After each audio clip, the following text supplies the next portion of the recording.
I have been dreading this video. The Future Trunks arc of Dragon Ball Super is, without reservation, the single most iconic segment of its long and winding history. To this day, I still encounter folks that haven't seen a single second of Dragon Ball Super, but somehow know of or have seen Goku Black. Potent in its simplicity, this evil incarnation of a fan favorite took the world by storm, but the far-reaching appeal and clear upsides this arc possesses are not why I am dreading this particular rewrite. No, it's the fact that while so many people love it, it requires and frankly demands the most comprehensive and detailed changes within this rewrite series. While extremely fun at its best and clearly iconic, on a narrative level, its arc features issues more far-reaching than simple character hiccups or minor pacing hurdles. Those are all easily remedied with little input from myself, thankfully. The real roadblocks of this rewrite can be discovered within the logic, or lack thereof, within the story's mechanics. It can be revealed through its flagrant disregard for continuity, and regretfully, its unforgivably painful finale. Today, I ask for your patience as I earnestly attempt to make sense of and untangle a story not even its own creators themselves fully understood. I'm Totally Not Mark, and this is my attempted rewrite of Dragon Ball Super's most conflicting era, the Future Trunks arc.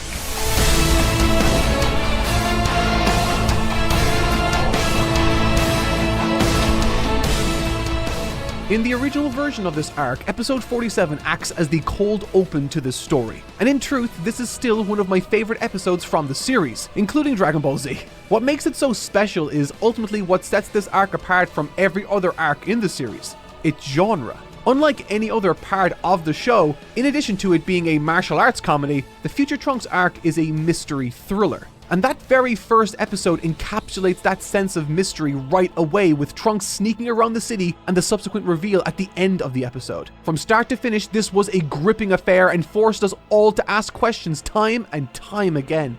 So why then did I choose to end my rewrite of the Universe 6 tournament with a scene that blends the two arcs together, thus removing that cold open? Well, ignoring the fact that I've already expressed a desire to tie these arcs together more meaningfully, there's another motivating factor behind my insistence in avoiding the same cold open. And that reason is pacing. This rewrite is predominantly focusing on the anime as its subject rather than the manga. And in the anime, the gang jump back and forth between timelines 3 separate occasions, and with each subsequent return having them emerge from that time machine worse off than the last. Hold your fire! This man isn't black! While there's plenty I want to change about this, on some level I can appreciate why they took this route. Returning to the present timeline offered the likes of Vegito the chance to find greater motivation and interaction with his son outside of battle scenarios. We finally got to see Bulma's development of the time machine progress over time, and we got to see Trunks interact with this timeline's Gohan at an age that I can imagine strikes to the emotional core of his character. Those scenes certainly have their merit, and while I will be taking this story in a significantly different direction, I think my approach can preserve the sense of mystery and suspense the original had with its own distinct flavor. So let's jump into the rewrite. Following their successful outing against Universe 6, Beerus and Whis are ready to use the Super Dragon Balls when, just like the anime, Zeno arrives on the scene, revealing that he was captivated by their action. Where this version of events deviates, however, comes through how he responds to the tournament itself. He deeply desires to host a tournament of power where every universe can participate, and announces that this event will be held in exactly 1 month from today. He takes the Super Dragon Balls as the prize for the winning universe before explaining what the cost of losing will be: death through erasure. Suddenly, things have taken a turn for the absolute worst, and more than that, Beerus now knows that thanks to Goku, Zeno will be keeping a closer watch on their universe, and specifically planet Earth.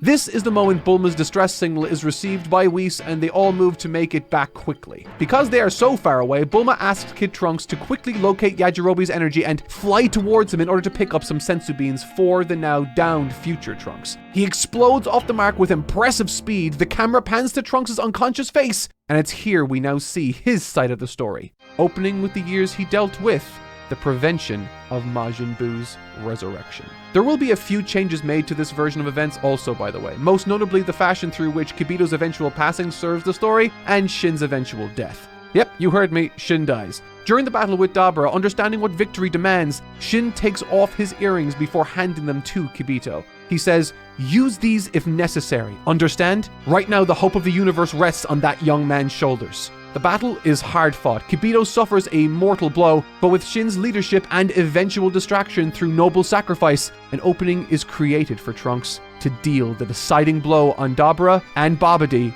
thus preventing the release of Majin Buu. It's another hard-fought victory for Trunks to enjoy, absolutely alone, until he hears Kibito call out to him.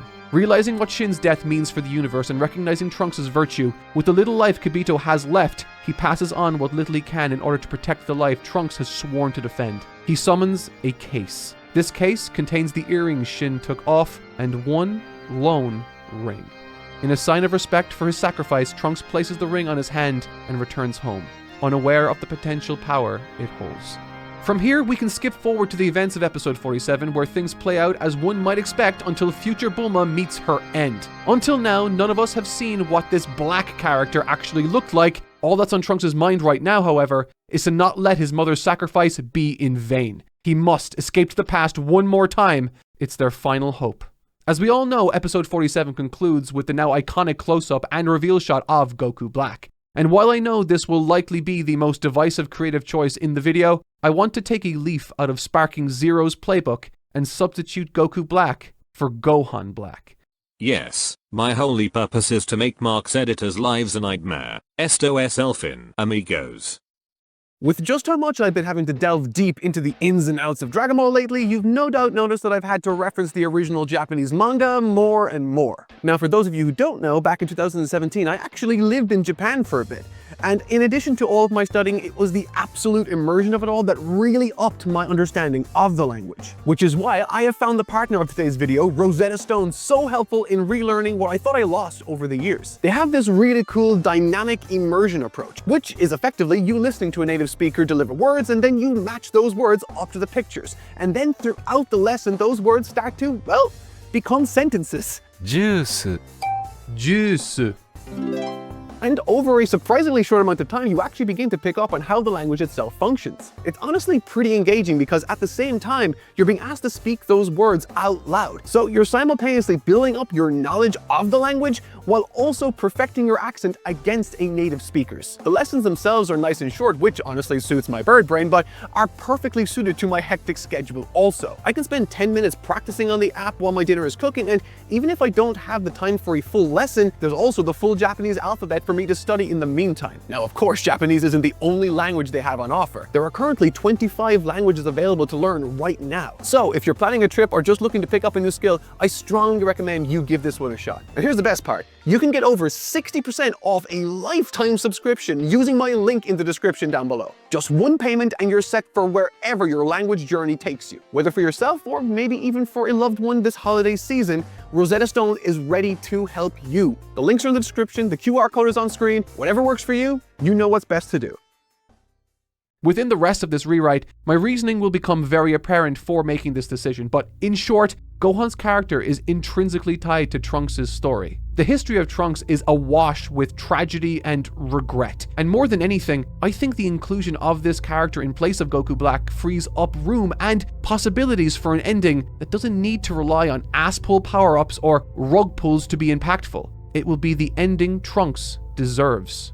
And so, with that in mind, as we cut back to the main timeline, Goku, Vegeta, Whis, beerus, and the rest of the gang arrive on the scene. Immediately, Goku instant transmissions to meet Trunks, who's carrying the senzu beans. However, once he vanishes, Beerus leers at the unconscious Trunks. With Zeno now paying extra close attention to Universe 7 thanks to Goku, what Trunks' presence represents for him in this moment is a severe risk, the likes of which they cannot afford right now. Motioning to Trunks being tended to by Bulma, Beerus dispassionately raises his hand. It's the Hakai. He takes no pleasure in making this choice, but he's responsible for the future of this universe, and Zeno is unfathomably dangerous.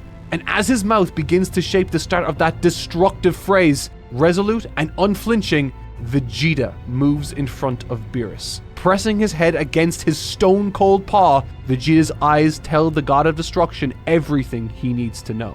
Cutting through the tension, Whis chimes in. With Zeno's event looming on the horizon, one thing Beerus cannot afford right now is to remove one of his strongest fighters from the equation. He insists that whatever his plans be right now, Universe 7 needs Vegeta for the Tournament of Power. And with that, Beerus and Whis make their exit. Or at least we think they do, but in truth they are just keeping an eye on the events playing out from afar. They are interested in what Trunks has to say and the events surrounding him. As Bulma breathes a sigh of relief, Vegeta remarks, "Where's the time machine?" From this we cut back to right before Trunks sees Gohan Black. This is where the events of episode 48 play out as normal until Trunks tries to dash towards the time machine itself, the fuel from his mother in hand. Instead of successfully escaping like he does in Super, Black could successfully destroy Bulma's time machine there and then, thereby squashing the hopes of Trunks along with the dreams of everyone left cowering on the planet. Muttering to himself in disbelief, while vividly imagining where he wanted to go, clutching his mother's final parting gift, suddenly Trunks is pulled through one of the openings in time from his prior journeys. Now,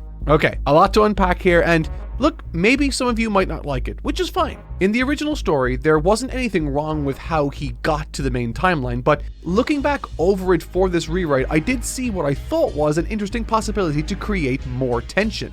You see, in episode 48, as audience members we're anticipating Trunks' departure with the time machine. However, subverting this could create a nice bit of tension through Black destroying it at the very last moment. And so, out of options, we're placed into Trunks' shoes as he contends with the despair of his circumstances. With the tool Trunks rose to prominence with now removed from the equation entirely, we're forced to ask ourselves, how the hell is he going to get out of this? This also opens up the opportunity for Trunks, instead of Black, to introduce the utility of the time rings themselves. It was for this reason I initially left tears from previous time travel events slowly regenerating around Earth that both Whis and Beerus noticed. This is playing with the method Black manages to follow Trunks to the main timeline all the while including Trunks in the mix, which to me is important because it allows me to make one or two significant changes to the end of Dragon Ball Super episode 50. Changes that I think could potentially make the situation more interesting. But how? Well, with Kid Trunks arriving on the scene with the sensu beans he's retrieved, he gives the 2 lone beans to Gohan, whose arm is still ravaged from his fight with Frost.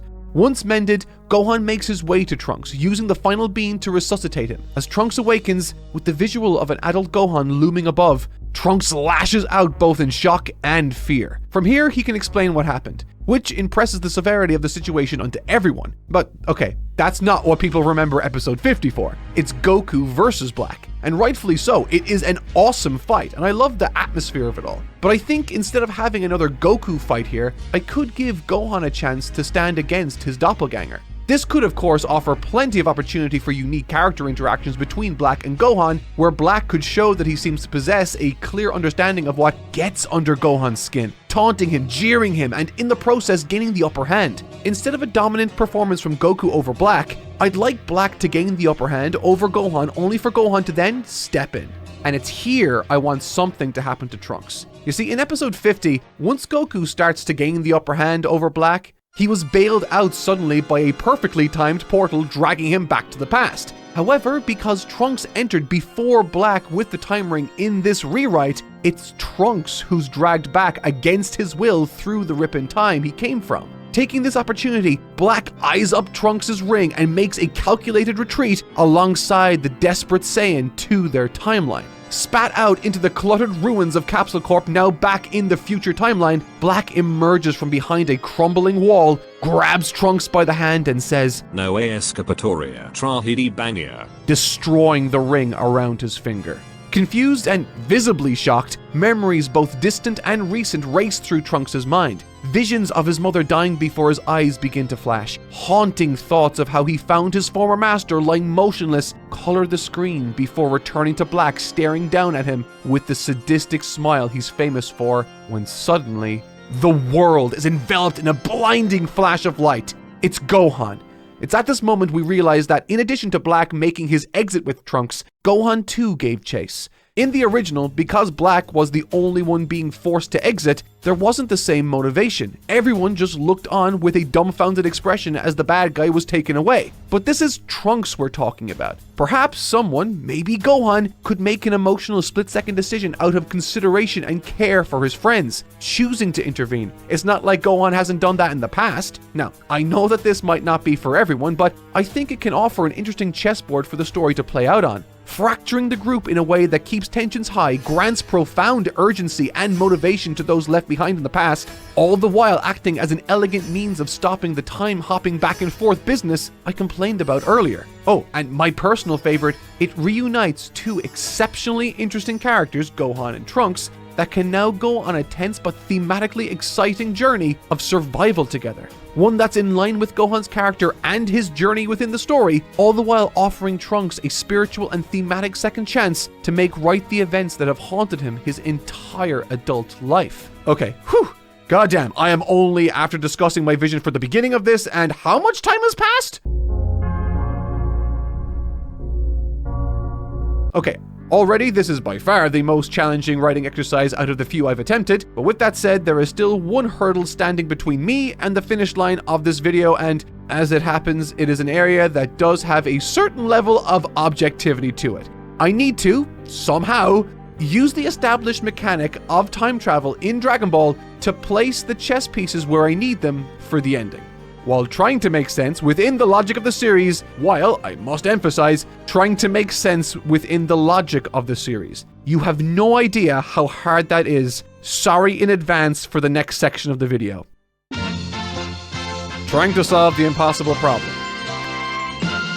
To risk making a long video even longer and more confusing, I'll try to express one of the reasons the future Trunks arc didn't make sense or add up to me, right? In episode 48, when Trunks escaped back to the past, he created another alternate timeline. One where he arrives and one where he doesn't. This is just how time travel works and has worked since Dragon Ball Z. Because Trunks traveled back to the past, Black then followed and ultimately fought Goku in episode 50.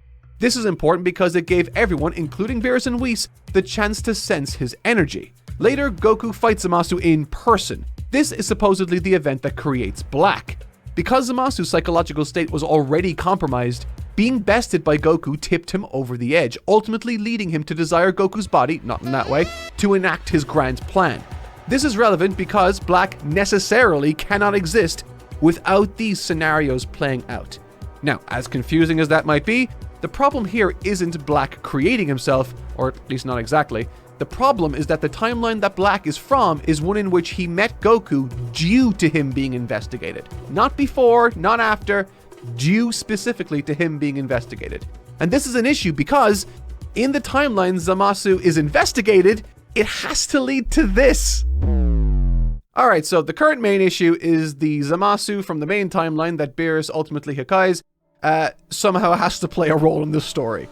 And so, in short, there is no reality I can think of where he can both be discovered, killed, survive, and also be the Zamasu we see that travels to the future Trunks timeline that is also the reason Goku Black is who he is, and yeah, okay, whatever.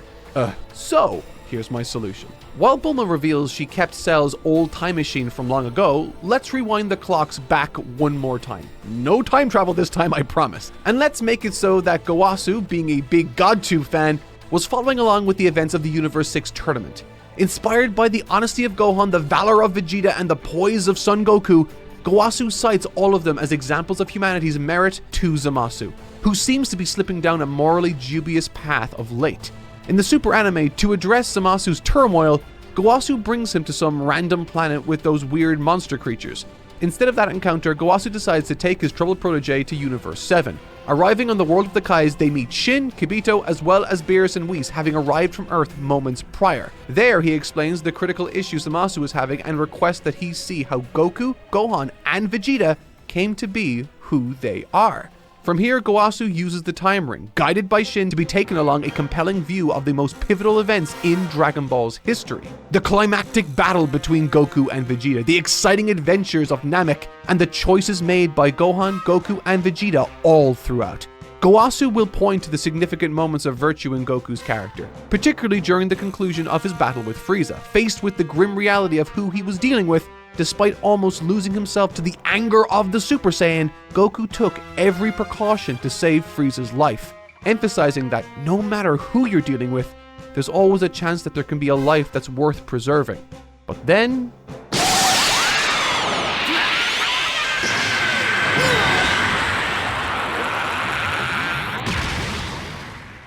this surprises even Goasu and only further radicalizes Zamasu. Now, of course, this also wasn't helped by the fact that Goku himself wasn't acting with the supposed virtue he was initially colored with. But thankfully, though both Goku and Vegeta had their share of stumbles and moral questionability, one consistent ray of light shone bright for both Goasu and Zamasu to follow: Gohan. Having followed this little kid since his kidnapping at the hands of Raditz, Zamasu and Goasu have seen this child swell with incredible, almost unbelievable surges of power for entirely virtuous reasons. Driven to protect his father, to protect his friends, to protect someone he has never met before. Time and time again throughout this story where Goku has made selfish decisions, Gohan has thrown his own fears, concerns, and safety to the wayside in the name of doing what is right. At least he was, until...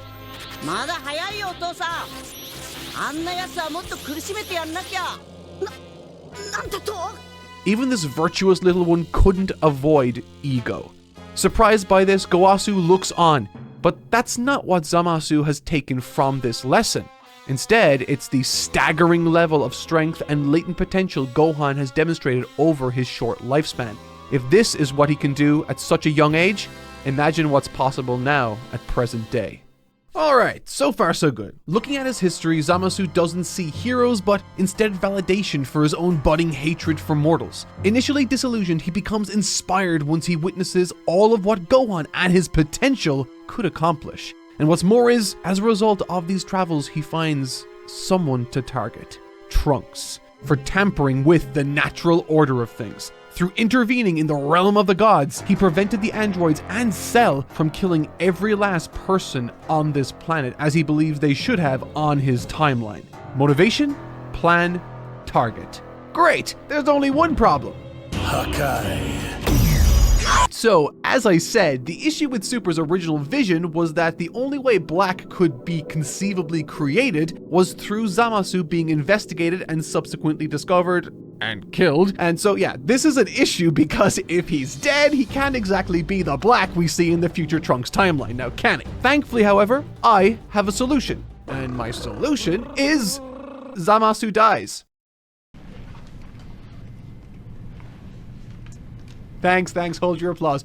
You look confused. Allow me to explain. It's unreasonable to think that Beerus and Whis wouldn't investigate the likes of Zamasu with someone like Goku given what they know. Plus, that kinda needs to happen. It's also unreasonable to think that once they get confirmation that he is in fact Black, that they would just forget about him and let him do what he likes. The time rings of this rewrite do of course function differently than the canon versions. They do not require Supreme Kai nor possessing the earrings to be used. But as Zamasu and Goasu wrap up their trip through time and Beerus and co make their way to them for the investigation eventually, the most pivotal differences emerge. Now, more convicted in his ideals than ever before, Zamasu uses the time ring of his own accord, this time to see into the future, his future. And what he sees is the inescapable wrath of Beerus, the god of destruction. Zamasu is petulant in the anime certainly, but he's also in full belief that what he's doing is the objective right choice, which is part of what makes his character so terrifying and compelling. So upon seeing his completely inevitable demise, it's conceivable that he could accept this fate and use it as a means of throwing Beerus and co off his scent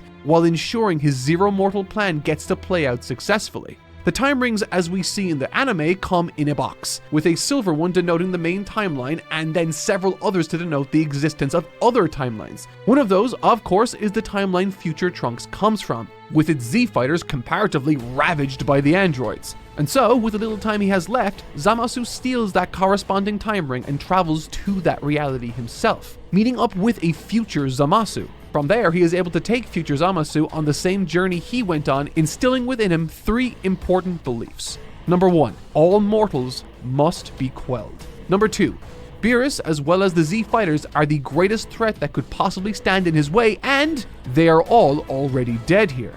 And finally, number 3, If he is to carry out this plan upon the rest of his universe, he is going to require the most capable, potential-laden body possible. And of course, the body that future Zamasu seeks through means of the Namekian Dragon Balls is none other than...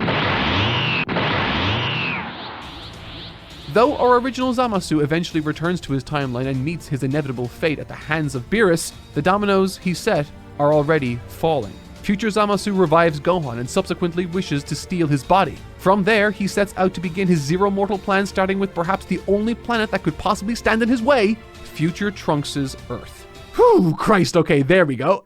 Now we've utilized a timeline which Trunks is involved in to provide a villain who inhabits the very body of Trunks' lifelong mentor, one who is being motivated by the mistakes and actions Trunks took as a teenager. Thematically, this Gohan Black is holding future Trunks accountable for the mistakes he made in his past. Trunks already blames himself for Gohan's death, now he has to be held responsible for this evil reincarnation of his mentor. If nothing else, this offers plenty of opportunity for some compelling and emotional character writing. But that's enough thinking for this week. It's story time now. And thankfully, it's a pretty straight shot from here to the climax. Because of the way I've set up the chessboard now, we can actually proceed relatively faithful to the original story.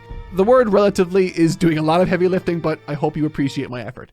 When we last left off, Gohan and Trunks had been battling for survival in Trunks' timeline. Now stuck in this world, there's a natural opportunity for Trunks to introduce Gohan to the communities he protects during moments of reprieve. An aspect of Gohan's character that I'd like to explore is the specific dynamic of Gohan's isolation. Having gone back to training following the events of Resurrection F, raw strength is not a variable Gohan most lacks here anymore. It's the support of his friends and family. Gohan has surged in power and even saved the day a few times in the past, but up until now it was always with his father and his friends at his back. All of them there to not only aid him, but often bail him out when he falls short. And fall short he has sort of been known to do. But now, none of that remains. He is isolated in this foreign, hostile timeline with only Trunks at his side. There is no father to bail him out, no Vegeta to burst in and deal with that threat. Only the might and wit of himself and his future companion. As such, when the two finally do encounter Black once again for a showdown, the level of underconfidence and confliction in their plans lead to the two of them being beaten down rather handily by Black himself. A fate that may very well have been avoided had Gohan and Trunks been truly ready for this fight. And so, moments before being killed, Goku and Vegeta emerge from the time machine to make the save. This is where the events of the anime start to match up once again. We can get that awesome Vegeta versus Black battle we love from the anime, and we can also get an immortal Zamasu. That's right, this one has an immortal Zamasu also. Gohan Black, as we find out, took the very same mission-spreading initiative the original Zamasu took, and traveled to an alternate timeline to recruit a potential ally. The Zamasu of the unseen timeline in which Cell originated. And so, once recruited, though he lacked another Gohan body to steal, wishing was very much still on the table. For this Zamasu to have an immortal body was a no-brainer, thus ensuring the will of this plan was quite literally incapable of dying out now. So now we have Gohan Black and Zamasu, the immortal variety, which brings me to the content of episode 57 of Dragon Ball Super, which was amazing, and so this sequence can now be facilitated in this reality also. It's a nice team-up oriented battle that results in some of the best animation the arc enjoyed. But ultimately, and again just like the anime, while Goku and Vegeta's initial arrival offered plenty of hope against Black, once the immortal Zamasu joined the fray, it became too much. They need to escape or they're going to die. Thankfully, neither Black nor Zamasu know where the time machine they arrived in is, and so only one option remained. Making a split-second decision, Gohan once again calls upon the solar flare to blind both of these evil deities. Making haste, they all fly as fast as they possibly can towards their time machine. Firing it up and seconds away from flying off, Black and Zamasu can be seen closing in fast. It's clear they aren't going to be able to make it out of here alive. And so, instead of getting inside, Gohan slams the door shut, with Goku, Vegeta, and Trunks looking on from the inside. He shouts, "I'll buy you guys some time, now get out of here!" As Trunks looks on, all he can see is history repeating itself before vanishing back to the safety of the past. There, the gang regroup, heal up, and as they wait for Bulma to produce more fuel for the time machine, they spend time preparing for their counterattack. This time, they are winning, and Gohan, he's going to be coming back with them. Though Goku and Vegeta take to training against each other, continuing to hone their skills and God Ki, Trunks is left without anyone to train with. His father is occupied and Gohan is locked away in a different timeline. Worse still, he knows that even if Goku and Vegeta do get stronger, it will only be a couple of days worth. Can a few days of training grant them the victory they need, knowing that they just lost a 4 versus 2 battle, and knowing that when they do return, it may very well be a 3 versus 2? As Trunks paces around for some sort of solution, Piccolo takes note and approaches him. He too desires to help, as the fate of his much beloved Gohan hangs in the balance. Though unseen to the viewers, the two pairs train. 2 days pass, and the time machine is once again fueled up to make the trip. The 3 Saiyans board it and take off for what they hope will be their final trip, to stop both Zamasu and save Gohan if he is still alive. On arrival, their fears quickly appear to become reality. They can't sense Gohan's energy at all. The area they last saw him is littered with dozens of corpses. It seems Gohan couldn't stop them, and perhaps he couldn't escape. As they search the area below, the familiar imagery of Trunks' past can be felt. Unwilling to give up, they continue to search through the area until eventually they uncover the lifeless body of Son Gohan from underneath a collapsed wall. He's still breathing, but only barely.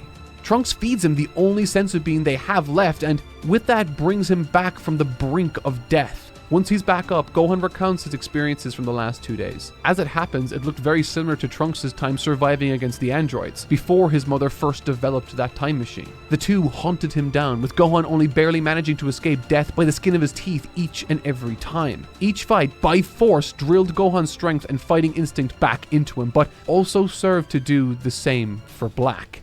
Gohan may be alive now and even stronger than when they left, but so too is Black. And so the stage is set. The two duos are fully healed, trained, and ready for a final fight. Much like the beginning of their fight against Kid Buu, they all raise their ki collectively, acting as an unmissable flare to attract Black and Zamasu. The fight then commences, and thanks to the additional training all 4 Saiyans went through in the last 2 days, the fight is actually going their way. Goku and Vegeta leverage their honed God Ki to go on the offensive, as the newly convicted Gohan and Trunks launch a similar style of attack on Zamasu.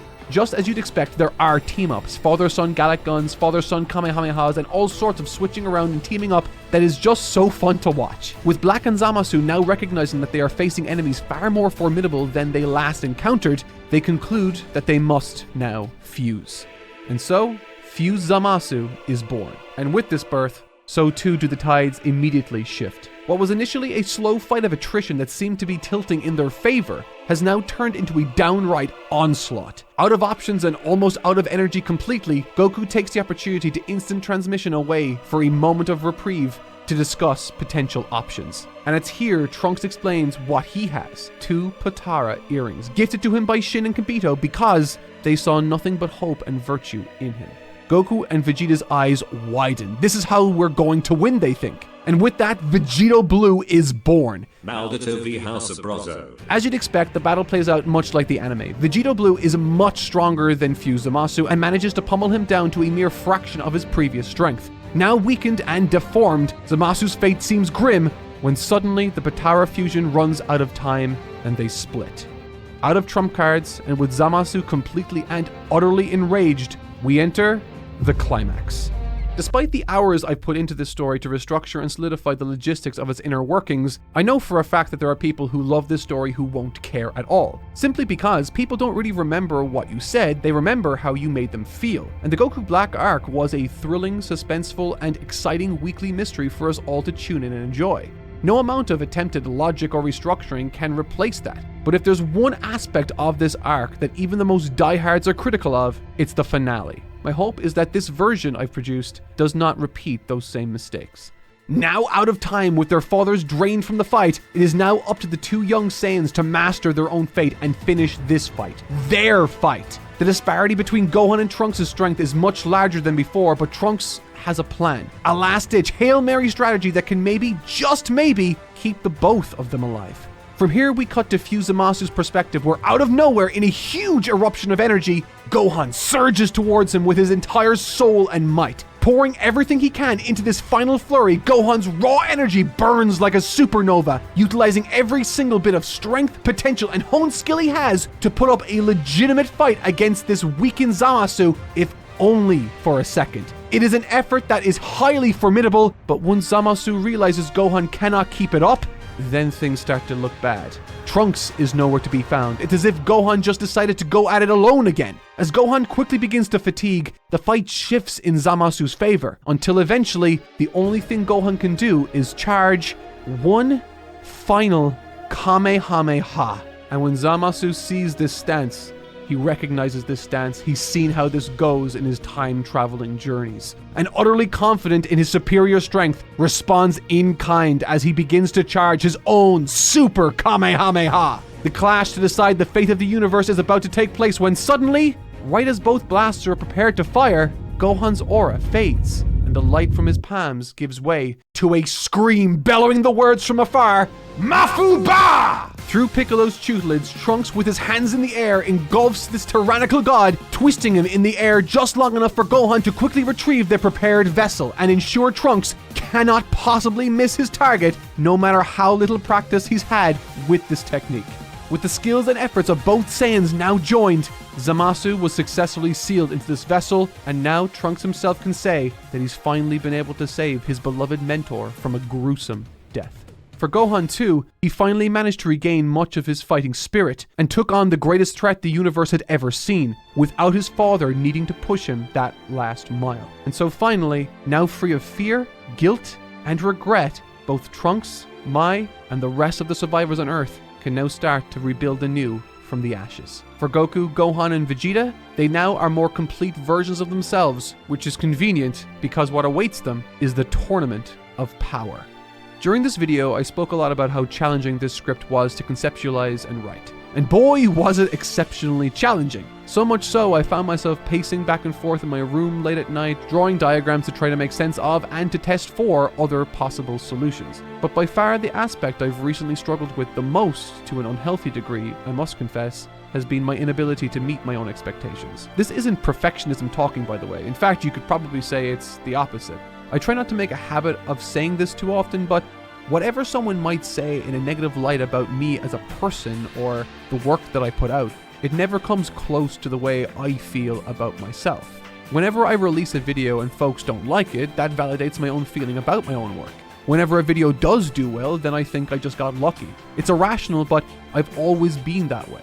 But regardless of whatever you might think of this video, regardless of what even I think of it, I hope that some of you were able to have some fun with this, and that you saw a video not made of malice or ego, but one of genuine, earnest effort. I'm always going to try to be better. Happy Christmas, everyone, and thank you so much for watching. I'll see you next week.